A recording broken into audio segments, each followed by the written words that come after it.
Hello and welcome. हम output devices को continue करेंगे। दो आउटपुट डिवाइसेस हमने पढ़ लिए, एक है मॉनिटर, एक है प्रिंटर।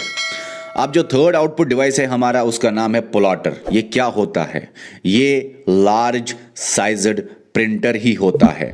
प्रिंटर क्या करता है? हार्ड कॉपी निकालता है, आउटपुट प्रिंट आउट निकालता है, ये भी प्रिंट आउट ही निकालता है, प्लॉटर भी प्रिंट आउट ही निकालता है। मगर ये बड़े बड़े इमेजेस, बड़े बड़े मैप्स, बड़े बड़े चार्ट्स, बड़े बड़े बैनर्स निकालता है। ठीक है ना? तो प्लॉटर जो है वो बड़े बड़े चार्ट्स, बैनर, इमेजेस निकालता है। तो ये ज्यादा plotter auto CAD, computer aided design, computer aided manufacturing में इस्तेमाल होता है। इंजीनियरिंग वर्क्स में ये इस्तेमाल ज्यादा हो सकता है। आप इतना जानो कि जहां पे भी बड़ी बड़ी इमेज चाहिए, मैप्स चाहिए, चार्ट्स चाहिए, बैनर्स चाहिए, वहां पे प्रिंटर के बदले प्लॉटर को इस्तेमाल किया जाता है। प्लॉटर किसने इन्वेंट किया? रेमिंगटन रैंड ने। किसने इन्वेंट किया?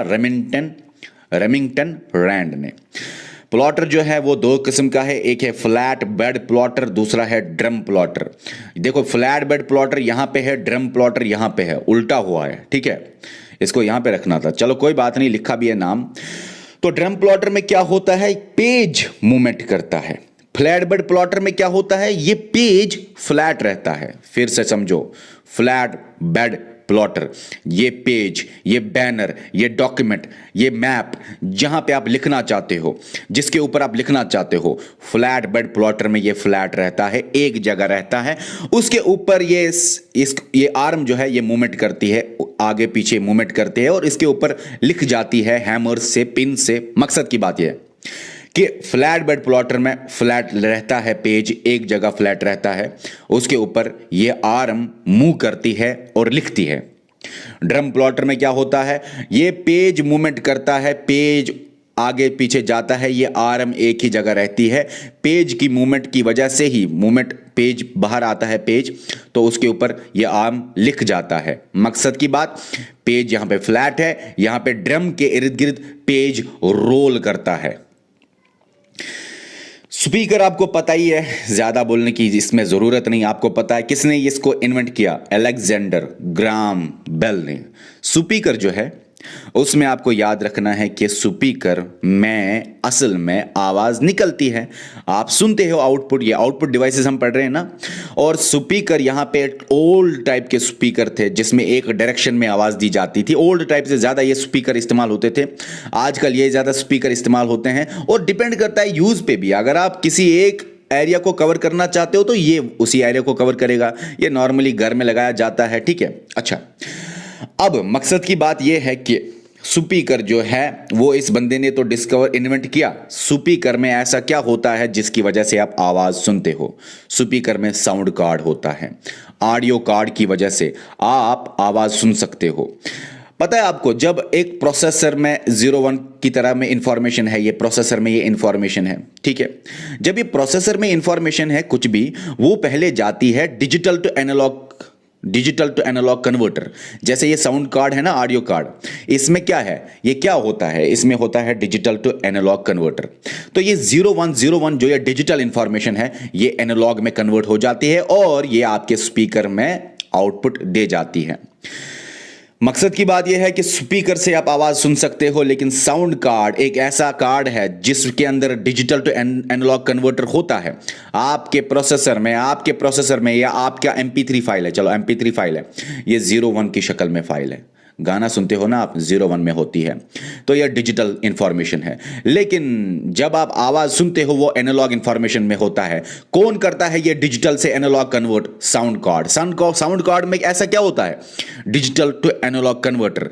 डिजिटल इंफॉर्मेशन एनालॉग में कन्वर्ट होके और आपके स्पीकर से निकल जाती है बाहर information, output device speaker. Headphone भी स्पीकर ही है, लेकिन छोटे छोटे स्मॉल लाउड स्पीकर्स और पेयर में अगर हो, और नॉर्मली वो कानों पे अगर लगाए जाए, उसको बोलते हैं हेडफोन। डिफरेंस है हेडफोन में, हेडसेट्स में। हेडफोन होता है सिर्फ स्पीकर, और नीचे आप हेडसेट देखोगे जो कि आउटपुट इनपुट दोनों के दोनों है। हेडसेट्स आप नीचे देखोगे, यहां पे देखो, यहां पे माइक्रोफोन भी है, ये आउटपुट इनपुट। हेडफोन और हेडसेट में डिफरेंस क्या है आपको समझ में आ गया होगा। ठीक है, ये जो हेडफोन है ये सिर्फ स्पीकर है। ओके सर, जान लिया। किसने इन्वेंट किया? नैथनेल बैडविन। ओके, नैथनेल बैडविन, बाल्डविन बाल्डविन बाल्डविन, हाँ।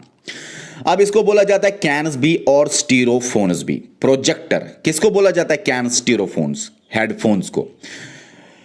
प्रोजेक्टर क्या होता है भाई? लार्ज स्क्रीन अगर आपको बनाना हो, टेम्पोररी आउटपुट ये होता है। मगर अगर आपको लार्ज स्क्रीन बनाना हो, अगर आपको कोई कॉन्फ्रेंस में बड़े स्क्रीन पे, बड़े दीवार पे इमेज या वीडियो चलाना हो, उसके लिए आप प्रोजेक्टर का इस्तेमाल करते हो। बड़े स्क्रीन पे देखने के लिए प्रोजेक्टर होता है, लेकिन वो स्क्रीन टेम्पोररी होता है, वो आउटपुट दीवार पे टेम्पोररी होता है। ठीक है, ओके। टेम्पोररी समझ आता है ना? मतलब कि वो असल में दीवार पे नहीं होता है, वो बस इमेज होती है, वो इफेक्ट होता है सिर्फ, वो एक्चुअल में नहीं होता दीवार पे। अब ठीक है, टेम्पोररी आउटपुट होता है।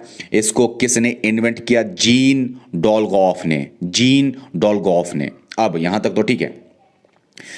उसके बाद है ब्रेली रीडर। तो प्रोजेक्टर एक तरह का मॉनिटर ही होता है, लार्ज स्क्रीन पे इस्तेमाल आप करते हो इसमें।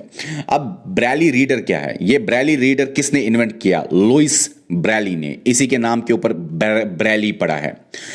ब्रेली रीडर एक ऐसा रीडर है जो ब्लाइंड पर्सन्स इस्तेमाल कर सकते हैं। विजुअली इंपेयर्ड यूजर्स जो होते हैं, विजन लॉस जो यूजर्स होते हैं, जो जिनकी रोशनी आंखों की चली गई हो या कम हो, वो इस्तेमाल करते हैं ब्रेली रीडर।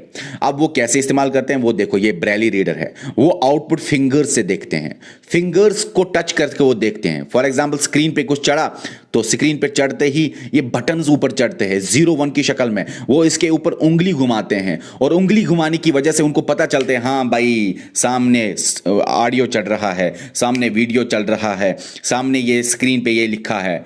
तो हर एक चीज उनको पता चलती है। बराबर ब्रेली रीडर देखो, वो फिंगर से रीड क्या करते हैं? Braille characters. ब्रेली कैरेक्टर्स क्या होता है? अगर ABC लिखना हो तो वो ऐसे ऐसे किसी जगह ऐसे ऊपर उंगली से ऐसे होगा, किसी जगह खाली जगह।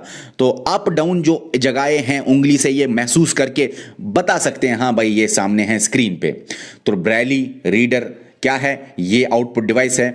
ये जो ब्लाइंड पर्सन्स है वो इस रीडर को इस्तेमाल करते हैं स्क्रीन को जानने के लिए, आउटपुट को जानने के लिए, मॉनिटर पे क्या हो रहा है उसको जानने के लिए। स्पीच जनरेटिंग डिवाइस, ये क्या होता है? ये स्पीच डिसऑर्डर यूजर्स इस्तेमाल करते हैं। ये आई जो विजन लॉस है यूजर्स वो इस्तेमाल, ब्लाइंड और जो नहीं बोल सकते हैं, ये तो ब्लाइंड वाले इस्तेमाल कर सकते हैं। ये वो इस्तेमाल करते हैं या कर सकते हैं जो नहीं बोल सकते हैं। कैसे? वो कुछ भी बोलना चाहते हैं, वो टाइप करेंगे तो बाहर आवाज आएगी, और आवाज भी वो अपनी तरफ से डिसाइड कर सकते हैं। उसमें बराबर होता है आवाज किस तरह वो बताए, या आवाज किस तरह वो रखना चाहते हो, कितनी मीठी आवाज या अच्छी आवाज रखना चाहते हैं। स्पीच जनरेटिंग डिवाइस क्या होता है? स्पीच को जनरेट करना। ये क्या करते हैं? ये जो भी लिखते हैं और जो भी देखते हैं वो ये उससे बाहर स्पीच निकलती है, आवाज निकलती है। और जो स्पीच नहीं कर सकते, जो नहीं बोल सकते, वो इस डिवाइस के थ्रू अपनी इंफॉर्मेशन को आगे कर सकते हैं, बोलचाल कर सकते हैं। ये किसने इन्वेंट किया? Toby Churchill. ओके। उसके बाद इंटरेस्टिंग है GPS रिसीवर और IRNSS, ये दोनों बहुत इंटरेस्टिंग है, समझो इस बात को। GPS global positioning system receiver, या इसको बोलते हैं सैटेलाइट नेविगेशन डिवाइस भी, या सैटेलाइट नेविगेशन रिसीवर भी। अब ये जो दो रिसीवर हैं, ये क्या है? शक्ल आपके सामने है, ऐसे दिखते हैं। ये GPS क्या दिखाता है? Global positioning system. ये पोजीशन दिखाता है, किसी भी चीज का पोजीशन दिखाता है। जमीन पे कहीं पे भी कोई पोजीशन हो, लोकेशन हो, लैटिट्यूड कितना है, लॉन्गिट्यूड कितना है, किस हाइट पे है, सारी चीजें GPS बताएगा आपको। ये किसने इन्वेंट किया? US डिपार्टमेंट ऑफ डिफेंस ने। देखो GPS रिसीवर में कैसे पता चलता है इंसान कौन है, कहां पे लैटिट्यूड क्या है, लॉन्गिट्यूड क्या है। ये 30 सैटेलाइट्स लगे हुए हैं, सैटेलाइट्स लगे हुए हैं। किसने वो सैटेलाइट्स लगाए आसमान में, स्पेस में? US ने। किस लिए सैटेलाइट्स उसने US ने डाले? ताकि ग्लोबल पोजीशनिंग सिस्टम पता चले, पोजीशन किसी भी ऑब्जेक्ट की पता चले, ठीक है ना, उसके लिए। अब GPS रिसीवर पोजीशन पता चलेगा इससे। लेकिन एक बात कहूंगा मैं, इंडिया ने भी अपना एक GPS बनाया हुआ है और उसका नाम है Indian regional navigation satellite system. नहीं लिखा मैंने, शायद आपको पता ही होगा, बहुत फेमस है ये, इसलिए लेकिन बोलूंगा, अगर कोई लिखना चाहते तो लिखे, Indian regional navigation satellite system. बहुत बार आपने न्यूज़ में ये सुना होगा, बहुत बार आपने सुना होगा अगर आप न्यूज़ को फॉलो करते हो साइंस एंड टेक्नोलॉजी की। ये है नेविगेशन ऑफ इंडियन कॉन्स्टलेशन। देखो नरेंद्र मोदी साहब ने इसका ये नाम दिया, किसका? IRNSS का नाम दिया। किसने? Prime minister of India Narendra Modi ने नाम दिया IRNSS को। क्या दिया नाम? नेविक। अगर सवाल आए IRNSS का नाम नेविक किसने दिया? Prime minister of India Narendra Modi ने। हाँ अच्छा ठीक है, मैं भी चाहता था कि मैं प्राइम मिनिस्टर बनूं, चाहता था कि अभी भी चाह रहा हूं मैं, मुझे मेरी एम भी यही है। अब आप मुझे बताना नीचे आप कौन कौन से ऐसे बंदे हो जो एक हमारे साथ एक पार्टी बनाना चाहते हो। मैं भी चाहता हूं कि मैं भी प्राइम मिनिस्टर बनूं। पहले मेरे दिमाग में था चलो जम्मू एंड कश्मीर का CM बनूं मैं, क्योंकि ये गलत नहीं है चलाना स्टेट को या कंट्री को, गलत नहीं है, अच्छी बात है, चला सकते हैं हम। तो मेरा मकसद था पहले चलो CM JNK का बनूं, लेकिन सेंटर ने सारे पावर्स ले लिए JNK से। अब तो JNK बना यूनियन टेरिटरी। अब CM के हाथ में पावर नहीं है, लेफ्टिनेंट गवर्नर के हाथ में पावर है। इससे पहले उल्टा था, जब स्टेट होती थी तो ये गवर्नर के हाथ में पावर नहीं होता था, CM के हाथ में पावर होता था। जब स्टेट होती थी JNK, गवर्नर क्या था? नॉमिनल हेड था। उल्टा हुआ अब JNK बनी क्या? Union territory. अब इसके हाथ में नहीं पावर, अब लेफ्टिनेंट गवर्नर के हाथ में पावर है, LG बन गया अब G से। तो अब इसके हाथ में पावर है, इसलिए अब CM का पोस्ट तो मुझे नहीं चाहिए। अब डायरेक्टली PM के लिए ट्राई करेंगे। ठीक है, गलत नहीं कह रहा हूं, सच कह रहा हूं, ये सच है और इसमें कोई गलत काम है ही नहीं। अगर इंसान चाहता है कि मैं कंट्री को चलाऊं या स्टेट को चलाऊं तो इसमें क्या गलत बात है।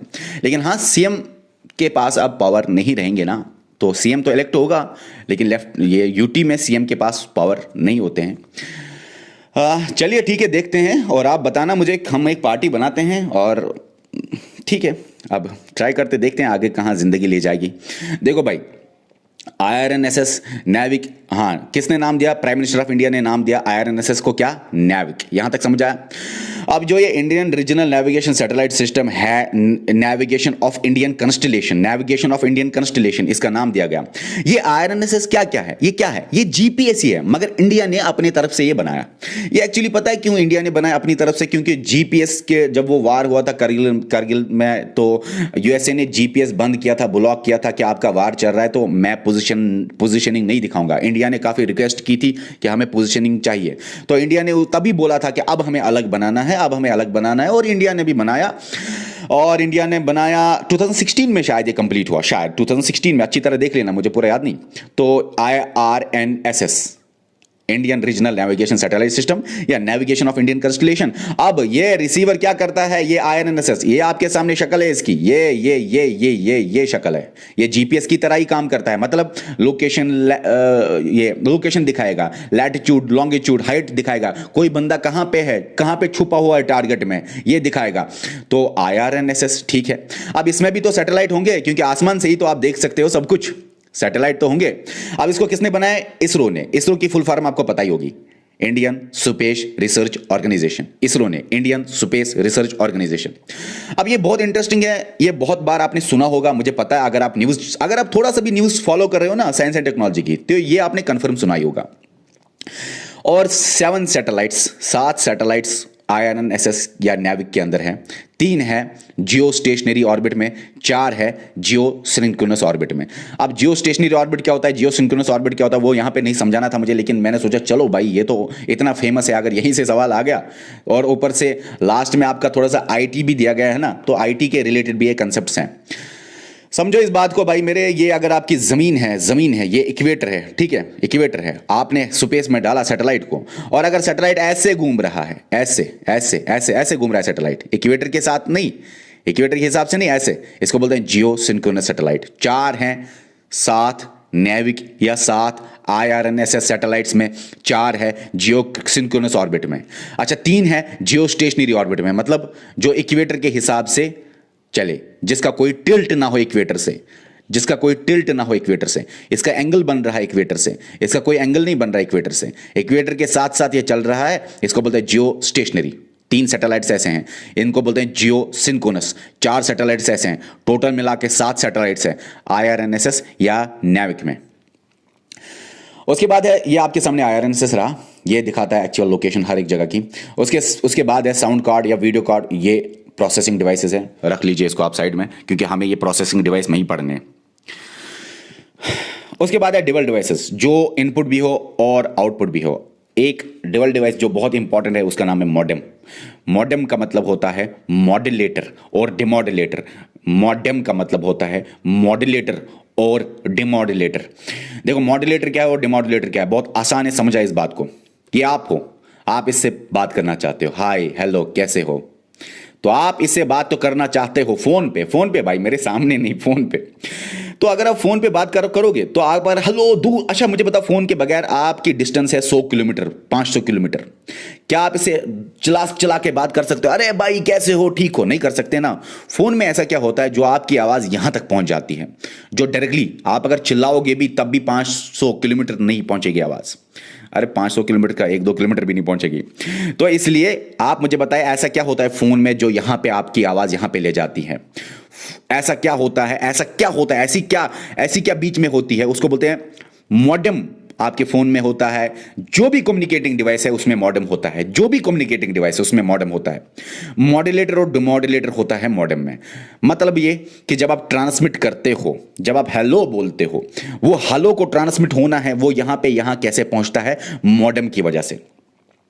आप हेलो बोलते हो ट्रांसमीटर पे, ये हेलो करता है रिसीवर पे। इसके फोन में मान लीजिए रिसीवर है और आपके फोन में ट्रांसमीटर है। देखो आपके फोन में रिसीवर भी होता है क्योंकि आप वहां से भी सुन सकते हो ना, और इसके फोन में ट्रांसमीटर भी होता है क्योंकि ये बोल भी सकता है ना।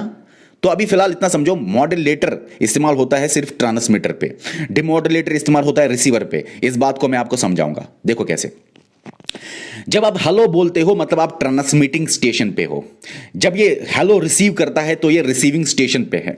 जब आप हेलो बोलते हो आपका हेलो एनकोड होता है, एनकोड होता है मॉड्यूलेटर की वजह से। जब ये रिसीवर पे हेलो सुनता है, इसका ये डिकोड होता है हेलो, डिमॉड्यूलेटर की वजह से। इसको हम आगे भी समझेंगे। एनकोड होने का मतलब, डिकोड होने का मतलब क्या होता है। एनकोड मॉड्यूलेटर करता है, डिकोड डिमॉड्यूलेटर करता है। मतलब क्या होता है, देखो मतलब होता है कि ट्रांसमीटर में आप आवाज नहीं पहुंचा सकते ना, तो कैरियर वेव पता है, बस के जरिए आप जाते हो ना एक जगह से दूसरी जगह, पैदल तो नहीं जा सकते आप। ये बस मान लीजिए आप, कैरियर वेव जो आपके इस हेलो को कैरी करेगा। तो मॉड्यूलेटर क्या करता है, आपके हेलो को, आपके एक्चुअल वेव को, आपके एक्चुअल सिग्नल को कैरियर पे बिठाता है। कैरियर बहुत फास्ट होती है, घोड़ी की तरह होती है, बस की तरह होती है, बहुत तेज चलती है। कैरियर की फ्रीक्वेंसी बहुत तेज होती है, कैरियर बहुत तेज चलती है, स्ट्रांग वेव होती है। तो ये कैरियर देखो यहां पे मॉड्यूलेटर पे पता है क्या है, आपकी आवाज को, आपके हेलो को कैरियर वेव पे बिठाता है। डिमॉड्यूलेटर पता है क्या करता है, उस बस से उतारता है। अरे मॉड्यूलेटर कुछ नहीं करता, कैरियर वेव पे आपकी हेलो को, आपकी आवाज को, आपकी एक्चुअल सिग्नल को, आपकी एक्चुअल वेव को ऑन कर बिठाता है, कैरियर वेव पे, बस पे बिठाता है। डिमॉड्यूलेटर क्या करता है, बस से ऑफ करता है, उतारता है, कैरियर वेव से उतारता है, बस यही काम है। आपने हेलो किया, आपकी आवाज यहां तक जाएगी, यहां तक कैसे जाती है, due to carrier wave. Carrier wave पे कौन बिठाता है, मॉड्यूलेटर। मॉड्यूलेटर क्या करता है, एनकोड करता है आपके उस हेलो को, किसके ऊपर बिठा के, कैरियर वेव के ऊपर बिठा के। कैरियर वेव के ऊपर बिठाना मतलब ऑन कैरियर वेव, बिठाना ऑन कैरियर वेव। अच्छा यहां तक तो हेलो पहुंच गया, रिसीवर पे रिसीव करेगा। डिमॉड्यूलेटर की वजह से क्या होगा, डिकोड होगा। डिकोड का मतलब क्या है कि कैरियर वेव से आपके असली हेलो को उतारना, और हेलो आप सुनते हो। तो आपका हेलो यहां से यहां नहीं पहुंचेगा, मॉड्यूलेटर की वजह से ही यहां से यहां पहुंचता है, और डिमॉड्यूलेटर की वजह से ही यहां आप सुन सकते हो। मॉड्यूलेटर की वजह से ही यहां पे आप एनकोडिंग करते हो, कैरियर वेव पे बिठाते हो। डिमॉड्यूलेटर की वजह से ही यहां पे आप सुन सकते हो। तो ट्रांसमीटर पे एक मॉड्यूलेटर इस्तेमाल होता है, डिमॉड्यूलेटर रिसीवर पे इस्तेमाल होता है। सर ये मॉडेम जो है इसका मतलब है मॉड्यूलेटर भी होना, डिमॉड्यूलेटर भी होना। मतलब आपके फोन में मॉड्यूलेटर भी होगा, डिमॉड्यूलेटर भी होगा। जब आप बोलोगे मॉड्यूलेटर काम करेगा, जब आप वहां से रिसीव करोगे डिमॉड्यूलेटर काम करेगा। इसके फोन में मॉड्यूलेटर भी है, डिमॉड्यूलेटर भी है। मॉडेम दोनों डिवाइसेस, सुनना मतलब आउटपुट डिवाइस, बोलना मतलब इनपुट डिवाइस, बोलना मतलब इनपुट, सुनना मतलब आउटपुट। मॉडेम इसीलिए दोनों है क्योंकि मॉड्यूलेटर डिमॉड्यूलेटर। मॉड्यूलेटर मतलब बोलना, यहां से इनपुट, और डिमॉड्यूलेटर आउटपुट। ठीक है, समझ आ रहा है कि नहीं आ रहा, थोड़ा समझ आ गया होगा। मैं शायद कहीं और ले गया आपको, लेकिन इतना तो आपको समझना ही है, ये तो बहुत इजी है। ठीक है, तो वैसे भी ये चीज़ें आपको लास्ट में आईटी में पढ़नी है, मॉडेम आपको आईटी में पढ़ना ही है ना, चल कोई बात नहीं, अगर समझ नहीं आया तो कोई मसला नहीं। फैक्सिमाइल क्या होता है? Fax machine. फैक्स मशीन क्या होता है? जब आपका स्कैनर भी और प्रिंटर भी दोनों के दोनों हो, उसको बोलते हैं फैक्स मशीन। अरे भाई ये मैंने बोला। अच्छा, किसने इसको इन्वेंट किया? डेल हर्टरिंगटन। डेल हर्टरिंगटन। ओके, ये तो आपको समझा दिया सारा। हाँ, ये आपके सामने शक्ल है, देखो फोन ही लग रहा है ना, फोन ही है ना। आप यहां से कुछ बोल रहे हेलो, तो मॉड्यूलेटर पे बिठाता है उस हेलो को, मॉड्यूलेटर उस हेलो को बिठाता है घोड़े पे, कैरियर पे। और डिमॉड्यूलेटर पे आप कैसे सुन सकते हो हेलो? वो कैरियर वेव निकाली जाती है, आपकी एक्चुअल वेव जो है हेलो जो है वो डिमॉड्यूलेटर निकालता है, कैरियर वेव को अलग करता है आपकी एक्चुअल वेव से। फैक्सिमाइल जो है उसको इन्वेंट किसने किया? अलेक्जेंडर बेन ने। अलेक्जेंडर बेन ने। और फैक्सिमाइल मशीन के फैक्स उसके और भी नाम है, फैक्स मशीन भी उसको बोला जाता है, टेलीकॉपिंग भी उसको बोला जाता है, टेलीफैक्स भी, टेलीफैक्सिमाइल भी उसको बोला जाता है। यहां पे आपके सामने फैक्स मशीन है। फैक्स मशीन कैसे है? इनपुट आउटपुट, क्योंकि ये स्कैनर भी है और इसमें प्रिंटर भी है। स्कैनर इनपुट डिवाइस है, प्रिंटर आउटपुट डिवाइस है, दोनों के दोनों आपको मिलेंगे कहां पे? फैक्स मशीन में। हेडसेट और हेडफोन अलग है। हेडसेट क्या होता है? हेडफोन को अगर आप स्पीकर को, हेडफोन है ना स्पीकर ऊपर दिखा है ना, हेडफोन स्पीकर जो कि आउटपुट डिवाइस है, अगर आप उसको जोड़ोगे इनपुट डिवाइस माइक्रोफोन, तब बनेगा हेडसेट। अगर आप ये भी जोड़ोगे इनपुट डिवाइस माइक्रोफोन, तब बनेगा हेडसेट। ये इतना, ये तो स्पीकर है, ये तो हेडफोन्स है, दो दो छोटे स्पीकर हेडफोन्स है ये। अगर आप उसी हेडफोन्स को जोड़ोगे माइक्रोफोन, इनपुट डिवाइस, बोलने वाला डिवाइस, यहां से एक्शन करने वाला डिवाइस, उसको बोलते हैं हेडसेट। इसलिए हेडसेट आउटपुट भी है, इनपुट भी है। इसको इन्वेंट किसने किया? नैथनील बार्डविन ने। नैथनील बार्डविन ने। अब यहां तो ठीक हुआ। उसके बाद नेटवर्क कार्ड, सीडी, डीवीडी, ये स्टोरेज डिवाइसेस हैं। नेटवर्क कार्ड आपको मिलेगा प्रोसेसिंग डिवाइसेस, ये आपको प्रोसेसिंग डिवाइस में पढ़ना है और स्टोरेज डिवाइसेस में कुछ पढ़ने हैं, तो इनको हम वहीं पे पढ़ेंगे। अब आपका ये आउटपुट डिवाइस तो खत्म हुआ। अब हम कल पढ़ेंगे प्रोसेसिंग डिवाइसेस, जिसमें हम पोर्ट्स भी पढ़ेंगे, इनपुट आउटपुट पोर्ट्स, थोड़ा सा देखेंगे डंप टर्मिनल क्या होता है, प्रोसेसिंग डिवाइसेस क्या होते हैं, और ये हम पढ़ेंगे कल। और कल आपका प्रोसेसिंग डिवाइसेस हम खत्म करेंगे और फिर रहेगा हमारे पास मेमोरी, और उसके बाद हमारा मेजर पोर्शन खत्म हो गया। ठीक है, ओके बाय।